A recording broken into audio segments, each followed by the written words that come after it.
And we're recording.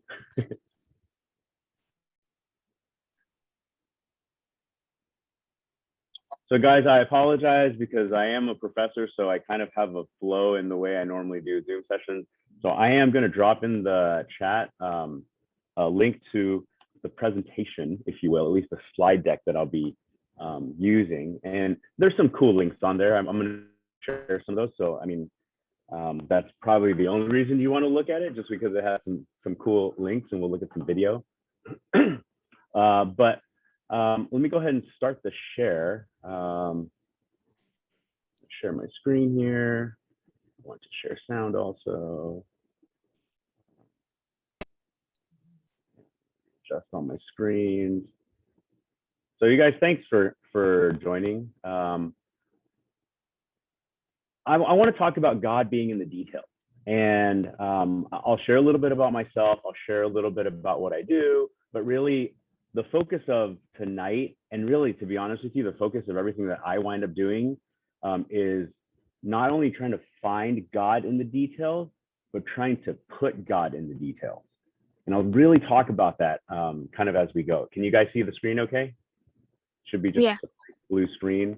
That happens to not be USC colors, which is why I had to wear my USC colored shirt today.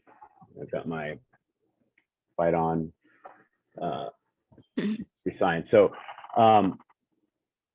yeah, really the kind of the idea for today is really to look at some of the spiritual truths that can be found in applied anatomy and biokinesiology, which is really the study and the science of human movement.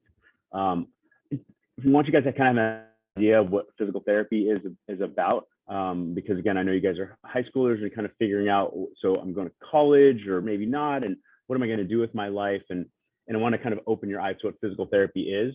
And to be perfectly honest with you, again, coming from more of an Asian Pacific Islander kind of background, physical therapy may not be one of the first things we think about, you know, because it's not doctor, lawyer, engineer, that kind of thing. So I want to open your eyes a little bit to that. But then more importantly, I want to have you guys kind of see how one can integrate the Christian life and what it is to be a man of faith in the realm of healthcare and higher education. And it's not easy because the world is kind of against that process. So, and then at the end, kind of tell you a little bit of how I kind of got into physical therapy, and, you know, hopefully answer some questions for you guys. So who am I? Again, my name is Jonathan Sum. I know some of you, I don't know all of you. I am a doctor of physical therapy. I'm also board certified in orthopedic physical therapy and board certified in sports physical therapy. I'm an assistant professor of clinical physical therapy at University of Southern California. I have the privilege of being the director of our upper extremity athlete fellowship. There are only 4 in the country, and there's only 1 on the West Coast. That's mine at USC. So I'm very proud of that. And I'm also the president-elect of the American Society of Shoulder and Elbow Therapists. So anything upper extremity, shoulder, throwing, that's kind of where my interest lies. But really, guys, tonight's not about me. Tonight's going to be about where God is in all of this, okay? So the other slide was who I am, and that's kind of what's on the surface. Guys, this is really who I am. Because honestly, before that list of accolades, I was a believer. And again, I accepted Christ when I was 14 at MBCLA's daughter church, MBCP, in Pasadena, which is in Arcadia. So the way I live my life and the way that I kind of, you know, honestly do everything that I do is I'm a believer first. I'm forgiven by a gracious God. I've been redeemed. And I can't tell you how awesome redemption is, because we fail every single day. As a healthcare provider, to admit that you fail, that's kind of taboo. I will say I probably don't fail in the patient care side of things, but do I fail in the loving and caring for my neighbor? Unfortunately, yes. So I'm proud to say that God is a redeemer, an overcomer, because, you know, God allows me to overcome all of those downfalls, and then certainly blessed. I'm a son, a brother, a husband, a father, an uncle, probably not being a good dad starting pitcher for her team, but that's okay, my wife. So if I check my iPad while I'm lecturing, it's because she's giving me updates. And then if you guys have been to MBCLA, and you probably know that I was previously the English Ministry Worship co-coordinator, I kind of had fun transferring kind of our worship services from our main campus over to our Garfield Worship Center, which used to be an AT&T building. So imagine trying to have amazing sound and audio and video in this beautiful sanctuary that is our main campus into a office building. And that was kind of my goal, was to allow us to be able to actually hear each other when we were in service. So great. So everything that we're going to talk about today is really going to be kind of guided by 1 Corinthians chapter 12. And if you guys don't mind, I'll go ahead and read this. I'll read this pretty quickly. It's pretty long, but you'll kind of understand why we want to talk about this. So chapter 12, verse 12, for even as the body is one and yet has many members, and all the members of the body, though there are many, are one body, so also is Christ. For by one Spirit we are all baptized into one body, whether Jews or Greeks, whether slaves or free, and we are all made to drink of one Spirit. For the body is not one member, but many. If the foot says, because I am not a hand, I am not part of the body, it is not for this reason, any the less of a part of the body. And if the ear says, because I am not an eye, I am not part of the body, it is not for this reason, any the less a part of the body. If the whole body were an eye, where would the hearing be? Okay, so guys, this session is really about the body and how the body heals and how the body recovers, and just the amazing fascination about how God made the body. So, I mean, these verses are just amazing because it really talks about God, the designer, okay? If the whole were hearing, where would the sense of smell be? But now God has placed the members, each one of them in the body, just as he desired. If they were all one member, where would the body be? But now there are many members, but one body. And the eye cannot say to the hand, I have no need of you, or again, the head to the feet, I have no need of you. On the contrary, it is much truer that the members of the body which seem to be weaker are necessary. And remember that the parts of the body that seem to be weaker are actually necessary. And those members of the body which are deemed less honorable, and those who bestow more abundant honor and are less presentable members become much more presentable. And I'll kind of leave the rest, you guys can kind of read that. But that's gonna kind of underpin what we talk about today. And honestly, I want you guys to leave tonight kind of looking at, oh my gosh, right? God is everywhere, but God is here. And the stuff that I talk about tonight, and that you guys can hopefully kind of take back and reflect, it's like, oh my gosh, God is so amazing because of not just what he did on the cross, but how he made me as a human being and how these things work. It's just, it's remarkable. And I'll tell you a funny story. Okay, so my first, I think it was like the first week of physical therapy school, we go in and we open up the body bags, okay? And there's a body there. It's a cadaver lab, okay? We've got our tools, we've got our scalpels, and all these things gloved up, and we open up the body. And we're just kind of looking at, and I want to tell you, like, how cool was this that our anatomy professor was a very strong Catholic believer. This was at University of Southern California. He said a prayer before we cut into our body. I was not expecting that. And that was probably one of the first times I thought, oh my gosh, so you can actually integrate your faith into what you do, even in a very kind of non-Christian environment. And so as we continue to cut and open up parts of the body, the whole mindset was like, wow, God created all this. This is amazing. And this, I'm looking at this is like the table that my cadaver's on. And so hopefully I can share some of those things. So verse 12, for even as a body is one and yet has many members, and all the members of the body, though there are many, are one body, so also in Christ. So just a couple of eye-popping numbers. Did you know that when you're born, you have 270 bones in your body as a baby. You have 270 bones in this little tiny, 9, 8 pound. My kids were 9 pounds. They're kind of on the big side. 270 bones. That's craziness, right? Okay. Now, how could you go from this to 6 foot, 215 pounds and have less bones? Right? Wouldn't you think you get more bones?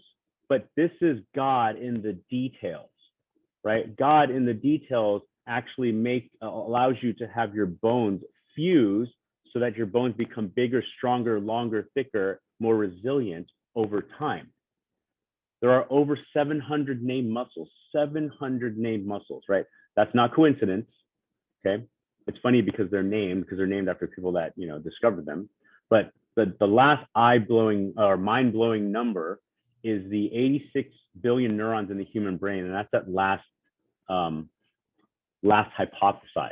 Do we really know how many neurons are in the human brain? We don't at all, okay? And every single neuron is amazingly important, because on the flip side, we see neurodegenerative diseases such as ALS, where it does start to destroy some. So you think, 86 billion, if I lose a million, what's the big deal? Oh, it's a big deal. Oh, it's a big deal. And God has placed every single one of those neurons and grows every single one of those neurons. They are so critical for human function, right? And I'm just talking about the body as it moves. I'm not even talking about your emotions and, all of those other kind of neurologic type things. I'm just talking about movement. So, wow, is God in the details? God is definitely in the details. How could he be not? How could he not be in the details? Okay. Verse 15, if the foot says, because I'm not a hand, I'm not part of the body, it is not for this reason any the less a part of the body. Okay, so a foot.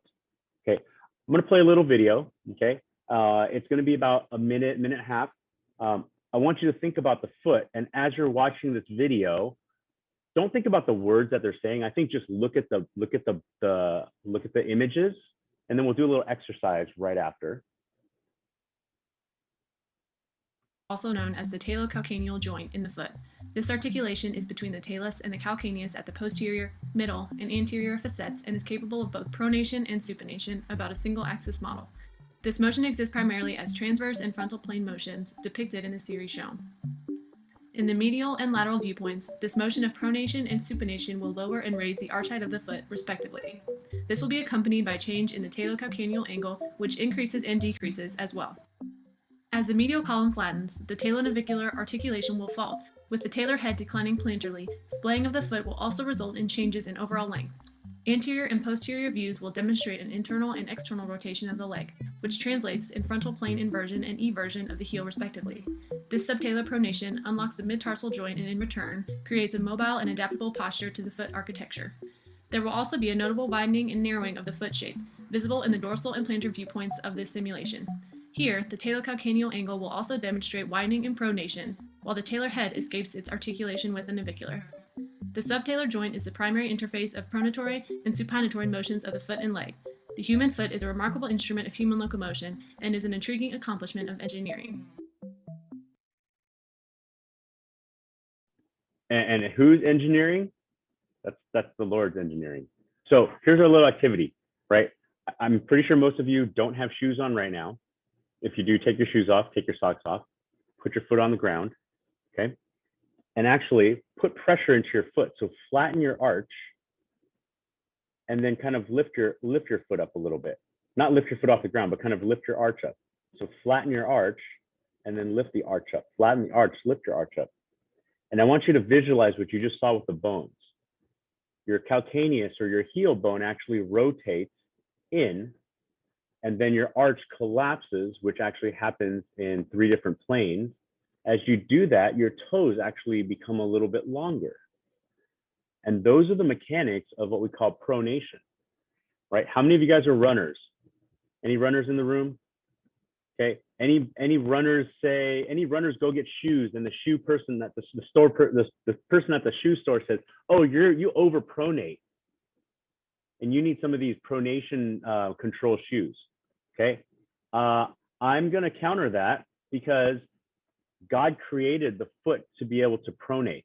Everyone pronates at their own certain degree.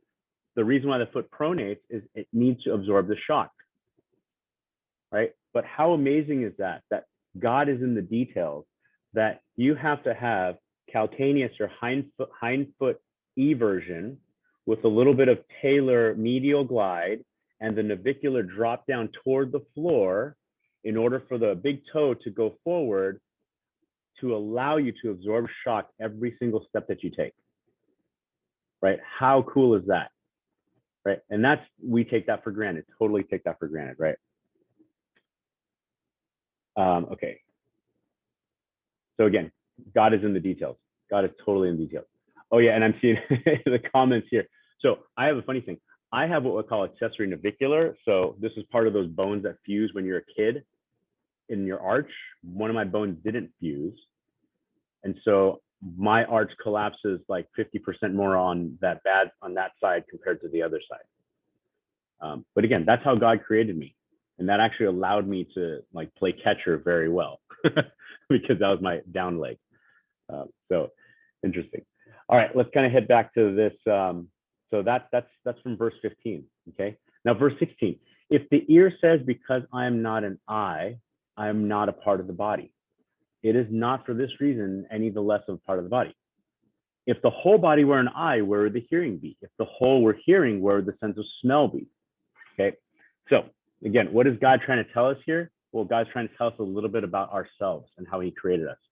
So balance. In order for people to balance, it requires 3 systems in your body to work in sync. That's your somatosensory, your visual, and your vestibular. Okay, what is your somatosensory? Your somatosensory is your skin, your joints, your muscles, all the receptors. Let me give you guys an example. Everyone do this exercise with me. Okay, everyone take your hands straight up like this. Okay, and then bend your hands flat so they're like halfway to a fist. Okay, good. You guys know that that's halfway. How do you know that's halfway? Well, you're looking at it. Okay, now go ahead and close your eyes. Do the exact same thing again. Okay, and then when you're there, open your eyes and see if you are halfway in the same spot. You are. That's your somatosensory system telling you that you're there, right? That's not your visual system, which is the second balancing system, right? We balance using our eyes, right? And a lot of times we rely on our eyes greatly. So here's our other activity. Everybody go ahead and stand up right now. So just go ahead and stand up. And then go ahead and stand tandem, which means heel toe. So almost like you're standing like on a balance beam. Stand heel to toe, okay? And once you're there, I want you to try to just balance with your eyes open, okay? Megan, did you just fall or did you just step backwards? I think you just stepped backwards, right? I just stepped backwards. Okay. Okay, so you're standing there, heel toe, and I want you to just kind of calm your system and actually kind of feel what your feet are doing. Are your ankles wobbling a little bit? Are your feet trying to grip the floor a little bit? Are your toes curling a little bit? Maybe, maybe not, right? That's your somatosensory system, okay? Now everybody close their eyes.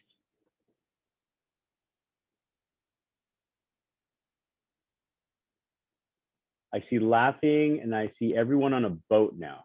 Everybody's swaying a little bit more. But as your eyes are closed, try to feel how much more your feet and your ankles and your hips are trying to activate and grip to maintain your balance. Okay, I just shut off your visual balancing system and now you have to rely on your somatosensory system much more, right? How cool is that? Thanks, everyone have a seat. Okay, the third system is our vestibular system. That's our inner ear. Okay, and I've got a little video to show about the inner ear. There's a lot of kind of scientific, missing a ligament. And actually, Arthur, if you are missing a ligament, you have one less thing in your somatosensory system to help you. So you've got to rely on other things. Again, the amazing thing about God is he gives you backup. He gives you anatomical backup. Okay, so our next little video here is going to be looking at our vestibular system. That's our inner ear. Actually, here, let me pull it back up. And I'm going to play it on high speed. Welcome to 2-Minute Neuroscience, where I simplistically explain neuroscience topics in 2 minutes or less. In this installment, I will discuss the vestibular system. The vestibular system is a sensory system responsible for providing our brain with information about motion, head position, and spatial orientation. It is also involved with motor functions that allow us to keep our balance, stabilize our head and body during movement, and maintain posture. The main components of the vestibular system are found in the inner ear in a system of compartments called the vestibular labyrinth, which is continuous with the cochlea. The vestibular labyrinth contains the semicircular canals, which are 3 tubes that are each situated in a plane in which the head can rotate. Each of the canals can detect one of the following head movements: nodding up and down, shaking side to side, or tilting left and right. The semicircular canals are filled with a fluid called endolymph. When the head is rotated, it causes the movement of endolymph through the canal that corresponds to the plane of movement. The endolymph flows into an expansion of the canal called the ampulla, within which there are hair cells, the sensory receptors of the vestibular system. At the top of each hair cell is a collection of small hairs called stereocilia. The movement of the endolymph causes movement of these stereocilia, which leads to the release of neurotransmitters to send information about the plane of movement to the brain. The vestibular system uses 2 other organs, known as the otolith organs, to detect forward and backward movements and gravitational forces. There are 2 otolith organs in the vestibular labyrinth: the utricle, which detects movements in the horizontal plane, and the saccule, which detects movements in the vertical plane. Within the utricle and saccule, hair cells detect movement when crystals of calcium carbonate called otoconia shift in response to it, leading to movement in the layers below the otoconia and displacement of hair cells.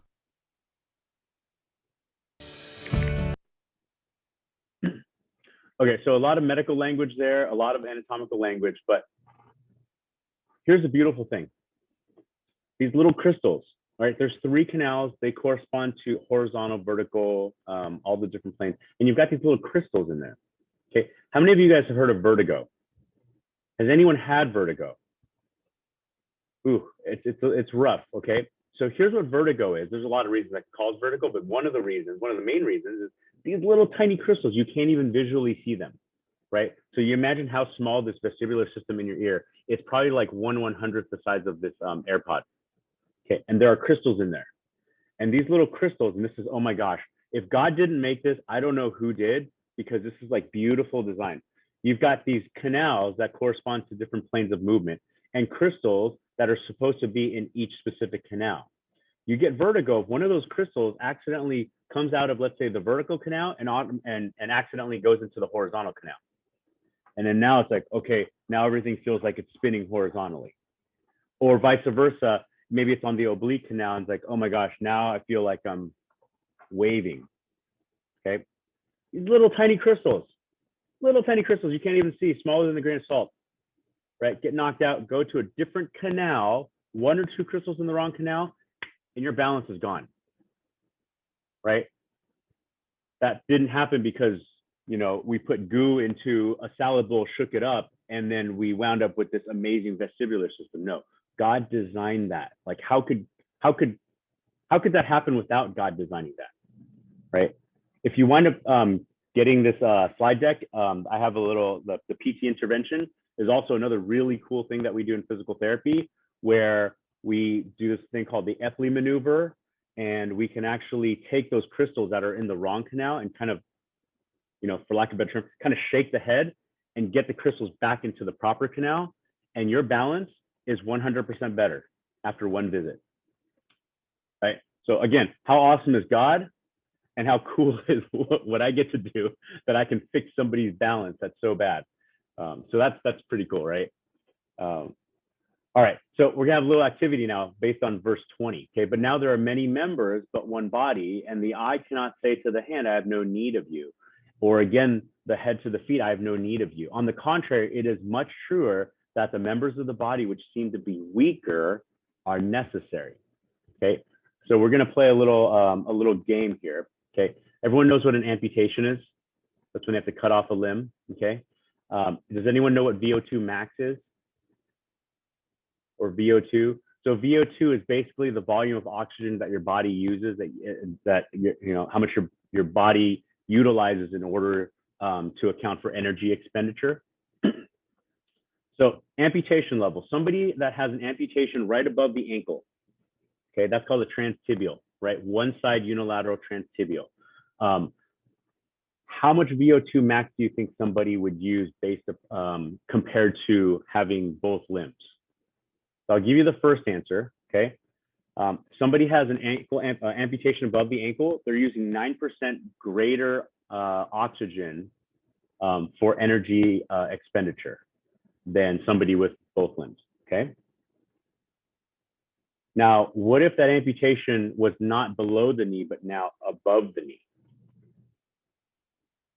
So just kind of think, it's 9% greater with the amputation below the knee, right? Do you guys think it'd be more or less if the amputation was higher up? More, less, but I have less limb, so shouldn't I use less energy because there's less bones to move around, Probably. less muscles? So we're actually using almost 50% more than normal, just because that amputation now has gone up maybe 6 inches, but just because it crossed the knee joint, okay? That's on one leg, okay? Now, we take bilateral, right? You've lost both of your legs above your knee. What do we think, guys? Actually, do you think it's greater than 100%? Because, you know, common sense would make you think, okay, you lost one leg above the knee, it's 90, it's a 50%. If you lose two, it'd be 100%. You think it's above 100% or below 100%? Some people say below, most people say below. And again, I think you've seen a lot of these people, right? A lot of these people are going to be those individuals probably from blast injuries, from military, you know, possibly infection, you know, diabetic peripheral neuropathy. They're typically in the wheelchairs. These are the people that you see in the Special Olympics, Paralympics, where they have the blades, right? Okay. 280% greater energy expenditure because you've lost. And now, does this not speak to verse 20 and verse 21 and verse 22, right? So yeah, amazing how God kind of embeds truth in verses, and then science is like catching up to what God has already told us. Okay. I'm a sports guy. Arthur knows that, so I can't go without talking a little bit about sports and baseball. Okay, so here's my sports example. This is from a study from Rod Whitley in Australia. This is an overhead view of a pitcher, and then there's Roger Clemens to kind of give you a schematic. Okay. At stride foot contact, so that's the foot that strides toward home plate. I'm going to put a little circle around it with my mouse. Okay. The ideal foot position is that that foot is placed about 15 degrees closed. So if it's a right-handed batter, a right-handed pitcher, the foot angle is about 15 degrees toward the right-handed side. Okay. For every 1 degree that it opens up, you have an increase of 2.1 Newton force on the anterior shoulder. Is God not in the details with this? For every 1 degree that your foot opens up, you're increase. So if you're at 13 degrees instead of 15 degrees, you've got 4.2 Newton meters increased force on the front of your shoulder. You wonder why we get shoulder injuries when we throw too much, right? You wonder why mechanics are so amazingly important. Okay. Another mind-blowing thing is have you guys heard of the Tommy John injury? Right, that's the elbow surgery. Most pitchers blow out their elbow. Shohei Ohtani on the Angels had a Tommy John surgery a couple years ago. So this ligament kind of allows the forearm and the upper arm to stay together. That UCL, ulnar collateral ligament, if I dissected it, took it out, pinched both ends and pulled on it, it would snap at 33 Newton meters of force, of tensile force, okay? However, every single pitch thrown is greater than 65 Newton meters. How does that ligament not tear on a single pitch? It's God. That's the answer, Cut. It's God, because science is still trying to figure it out. So the answer is God, right? How awesome is God? That God can dissipate all of those forces from that 65 Newton meter varus stress to other parts of the body, right? So again, this is just an amazing, we are an amazing reflection of God's ultimate design. So that's my sports analogy there. A little bit about physical therapy before I kind of talk about what I actually do. The slogan, if you will, the science of healing, the art of caring. It is an entry-level doctoral degree, and there is a state licensure. If you like science, if you like research, if you like lab work, it does incorporate lab work. But the cool thing about what I get to do is it's hands-on. I'm working with patients. In fact, I feel like more core musculature when I'm working with patients because I'm constantly kind of pushing, moving, moving their body. It involves movement sciences, so it's very interactive. It's not the sit at your desk kind of job, so it's very fun. But the amazing thing is you're working with people every single day. It is part of the primary medical model, and there are a lot of settings and specialties: hospital, outpatient, school settings, etc. And then that's a live link. So if you do wind up downloading that slide deck, from a job satisfaction standpoint, it's number 11 in healthcare jobs and number 21 for the best 100 jobs. But I think really more than just what physical therapy is, what I want to talk about is how I integrate my faith into my daily work. And I think these are practical ways that I do this. The cool thing is this is healthcare. Okay, people come to me because they're hurting and they're in need of something, right? And so are they really coming to me because they're in need for something physical, or is this a spiritual need? And that's what I'm trying to figure out every time I see a patient, because it's probably both. Because I'd also say, how could you have a physical need if you don't have a spiritual need too, right? So what I do, I pray for my patients. You're like, wait a second, Dr. Sun, you pray for your patients? I may not pray for them on the very first visit that I meet them. I'm going to get to know them over a course of visits, but I'm going to offer to pray for them. I might offer to pray for them on that first visit. Patients come to me broken, physically broken, right? And so I'm going to physically fix them. But I also know that there's something deeper there. So I'm going to ask, I'm going to offer to pray for them. And again, who doesn't need prayer? I love what I do also because patients are coming to me in a vulnerable state, right? And if you're talking about, the harvest is ripe, the harvest is ripe for patients, okay? I get to work early, I pray, I sit in my car, I pray for my schedule, I'll pray for some challenging patients, I'll pray for myself, that I have on, the fruit of the spirit when I'm with these challenging patients. I'll pray for my schedule every single day. That's one of my favorite things, actually, is to pray for my schedule for the day. Take a deep breath, walk in the clinic, and here we go. This is one of my favorite things to do, right? See a patient on Monday. Hey, what'd you do this weekend? Oh, I did this and this and this. What did you do? Oh, Friday, I always meet with my church group, right? All the guys meet on one week and the wives meet on the second week. Yeah, I love it. And then Sunday morning, I'm always at church, right? I love telling people I'm at church. That's like one of the easiest way I think you can share a testimony. My son's teammate wants to play baseball on Sunday. We normally do it at noon after church is over, but this week he can't do it. He's like, can we do it early? I'm like, no. I have church. He jokes back on text message, oh, I'm not allowed at church. And I don't even know what he's trying to say, but I say back, hey, you're welcome at my church anytime, right? And he's like, thank you. The door is open where it was closed before, right? How cool is that?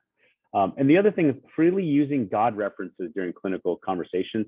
That's intentional. So that's intentional. If a patient comes in, they've got, let's say they've got a rotator cuff tear and they're deciding whether to do surgery or not. If you're Arthur trying to decide whether to do surgery or not, I frequently will use, let's by the grace of God, let's rehab this, as the Lord wills, let's see if we can, go without surgery, or if you need to go surgery with God's help, you'll recover quickly. I trust that God will X, Y, and Z, right? So being intentional with that, I think, is one of the important things. Next is really then how do you integrate faith into teaching? Okay, so I'm a professor at a major research university and I teach in the graduate school. And I think how I integrate faith in teaching, well, genuine care and excitement about teaching. And it's not so much teaching, it's really learning. And then I am very, I think you can tell how excited I am about teaching, because it's not the teaching, it's the learning. It's what do you take out of this? And then for my particular field is, if I can give you a little clinical pearl now, that's going to help you with one patient 30 years down the road, then I feel, I have served my purpose for that particular student at that time. The cool thing that I get to do, and again, I think I'll be honest, I'm also at a major university, which is not very welcoming to the Christian faith in general, right? That I'm very, I don't want to say I'm very cautious, but I'm also not, I'm I'm also not cavalier with my reference to God.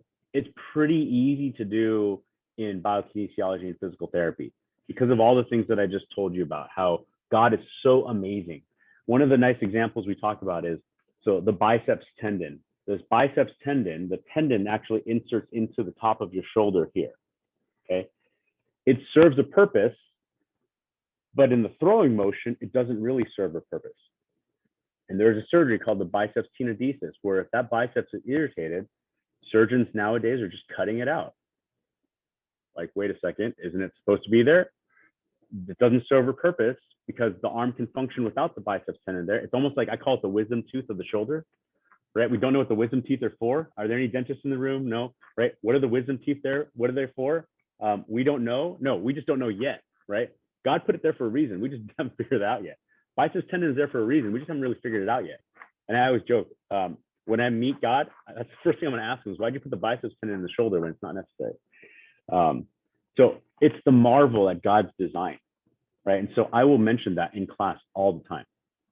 Like, wow, so how cool. Like, we have this biceps tendon and we don't really know why God put it there, but I'm pretty sure he put it there for a reason, but it does serve this purpose, but not in throwing motion, right?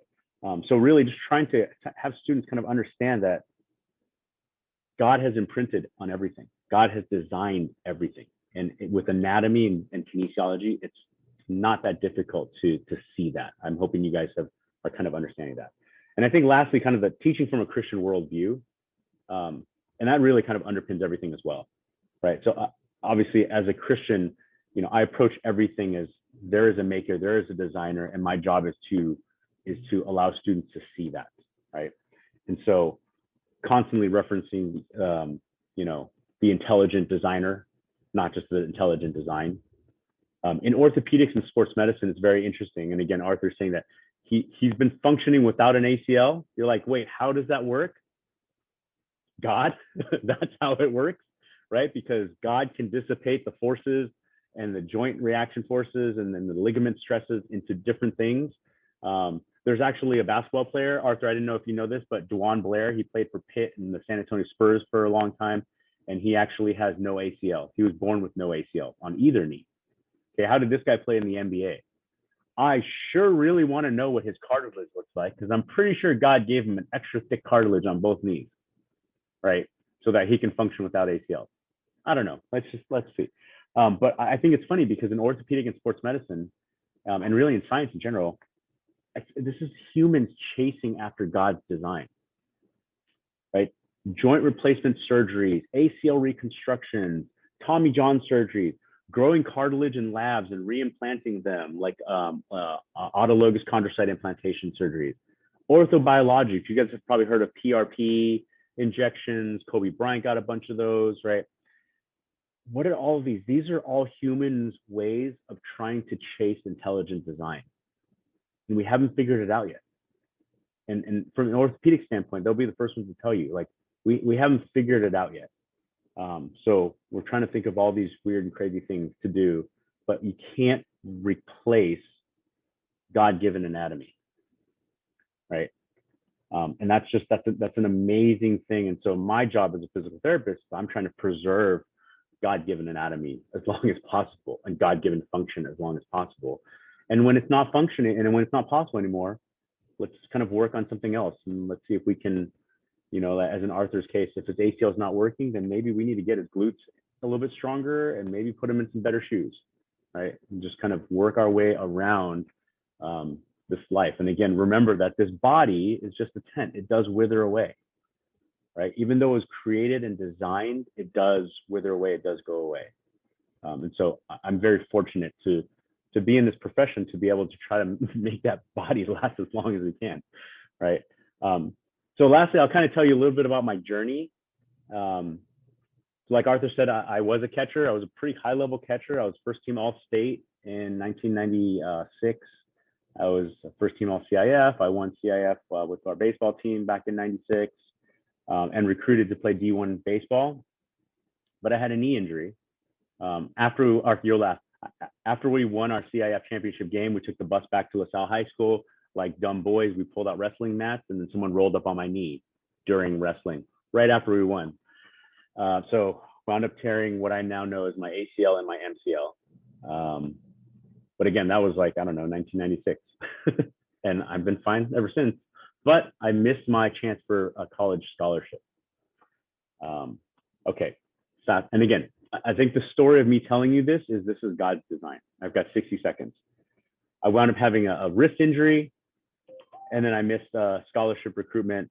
I was invited to do walk-on at USC. I was the last person to get cut from their national championship team in 1998. Okay, you can say that was, oh, woe is me. No, I say this was God's plan. This was God's plan. This was God completely slapping me in the face and say, hey, why don't you get onto my plan and get off of your plan, you know, or let's make your plan my plan. And that was, I think, you know, to help people rehab, recover, get their lives back, get their livelihoods back. And so that kind of led me to physical therapy. And I love what I do. You know, missions starts where you're at, and I get to do missions every single day for a right field. So how cool is that, right? So 5 seconds, that's my story. Thanks, guys. I'll see you in the main room.